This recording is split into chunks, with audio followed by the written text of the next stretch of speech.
ગુજરાતમાં થોડાક સમય પહેલા ભાજપની સરકારે ભાજપની વાહવાહી કરતા હોય, ભાજપની ચાપલુસી કરતા હોય, ભાજપનો પ્રચાર કરતા હોય ખુલ્લેઆમ, એવા કેટલાક સરકારી કલાકારોને વિધાનસભામાં બોલાવી અને ભાજપનો પ્રચાર કરાવવાનું કામ કર્યું હતું.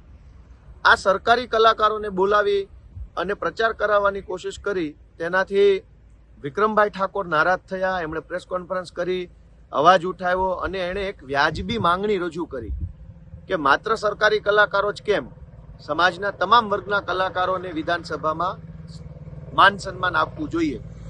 વિક્રમભાઈ ઠાકોરની આ માંગણી પછી ભાજપની સરકાર ઉપર દબાણ આવ્યું, પ્રેશર આવ્યું અને ત્યાર પછી એણે અલગ અલગ કલાકારોને વિધાનસભામાં બોલાવી સન્માન આપવાનું કાર્યક્રમ ચાલુ કર્યો.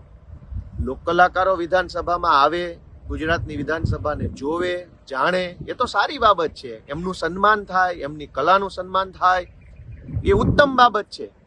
પણ હું ગુજરાતની ભાજપની સરકારને વિનંતી કરું છું કે ગુજરાતને જેણે બનાવ્યું છે, ગુજરાતને જેણે મઠાર્યું છે, આ ગુજરાતની અંદર પાયામાં જેણે પરસેવો રેડ્યો છે, એવો ગુજરાતનો ખેડૂત વિધાનસભા સુધી કેમ ના આવી શકે? ખેડૂતને પણ વિધાનસભામાં આવવાનો, વિધાનસભા જોવાનો, વિધાનસભા જાણવાનો અધિકાર છે. અને એટલે હું ગુજરાતની ભાજપની સરકારને વિનંતી કરું છું કે વિસાવદર ભેસાણ પંથકના જે કંઈ પણ પ્રગતિશીલ ખેડૂતો છે, જે કંઈ ખેડૂતો છે, એ તમામને ગુજરાતની વિધાનસભામાં આમંત્રણ આપવામાં આવે, એમનું માન સન્માન કરવામાં આવે, ધરતીપુત્રોને ગુજરાતની વિધાનસભામાં સન્માનિત કરવામાં આવે એવી માંગણી કરું છું. જો કલાકારો વિધાનસભામાં જઈ શકતા હોય, સરકારી કલાકારો વિધાનસભામાં જઈ શકતા હોય, તો ગુજરાતના પાયામાં પરસેવો રેડનાર ખેડૂત કેમ ન જઈ શકે? તો ખેડૂતને વિધાનસભામાં લઈ જઈ સન્માનિત કરવાનો કાર્યક્રમ ચાલુ કરવો જોઈએ.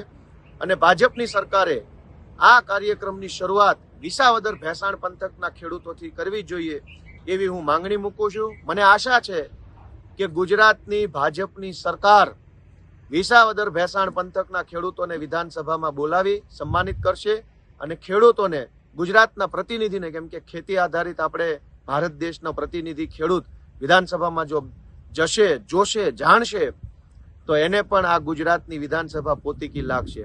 જય કિસાન.